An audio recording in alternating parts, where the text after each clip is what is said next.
gather around.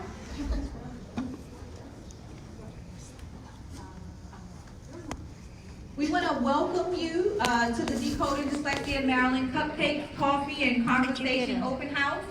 We just wrapped up our 2020 Literacy for All Conference with the National Center on Improving Literacy. If you missed those sessions and want the information, you can check the tables out front, and then you can also go to our website, decodingdyslexiamd.org, click Events and Conference Materials. All of the information is soft copy online. Now for our big announcement, drum roll. So as many of you know, Senator Shirley Nathan-Pulliam has dyslexia and not only tells her story to help others learn about overcoming dyslexia, but she also is a policy advocate for children with dyslexia.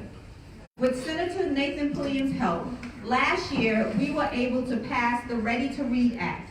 So next year, thanks to her leadership along with Senator Zucker and Delegate Lukey, the General Assembly passed legislation that will screen all kindergarten students for risk of reading difficulties. So please congratulate Senator Shirley Nathan-Pulliam, the recipient of our Friends of Dyslexia recognition for her hard work.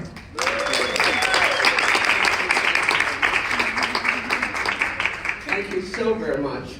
I'm so sorry that I missed some of your programs this morning, because in looking at it, it must have been tremendously interesting, especially if you're a dyslexic person.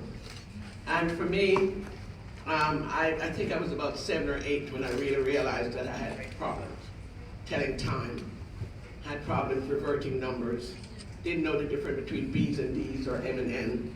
And when your name is Nathan, and one day you write it Maton, M-A-T-H-A-N instead of N, or you put the M at the other end or the N, because I didn't know the difference. My father thought I was the most stupid child or dumb child that he's ever met. Don't care how, because he had no idea what dyslexia is. They didn't know.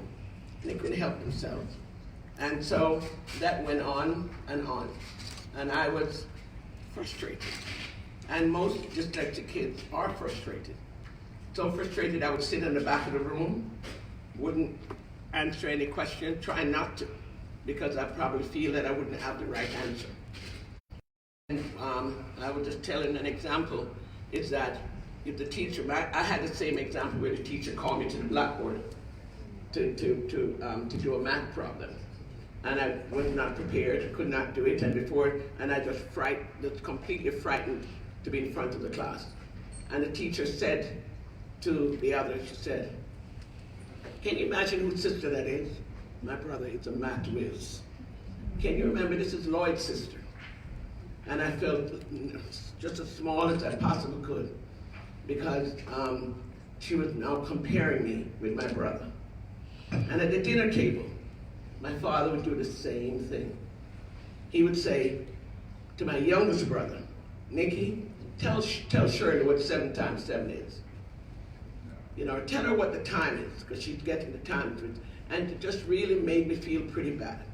But my mother finally decided that maybe I need to get Shirley tutored one-on-one. That's what saved my life.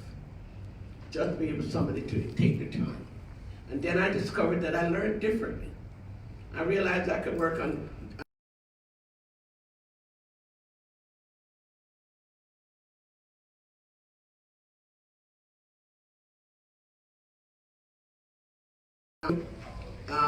B9, realizing I'm still converting numbers, and knowing that nurses have to do calculations for medication. How the heck am I going to do that?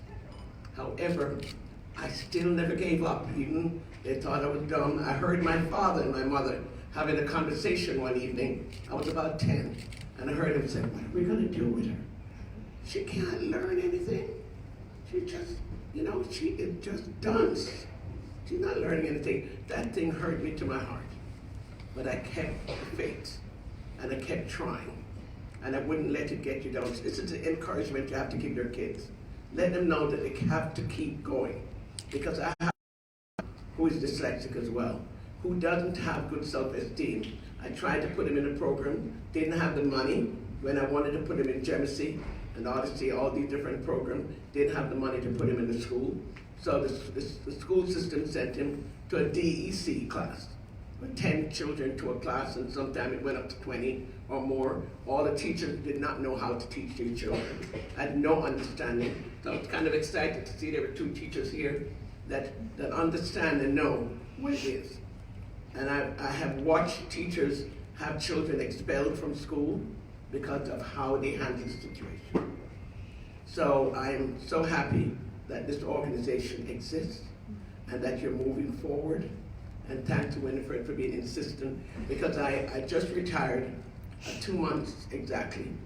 And I have been, this is my 8th day of being honored in a row. So needless to say, yesterday, I could not make it back to Annapolis yesterday. The dentist was trying to honor me yesterday. And I said, somebody has got to pick up that award. I just cannot take it because I'm coming back here on Thursday and I'm not going to disappoint you guys since I said I would come back. But my children are saying,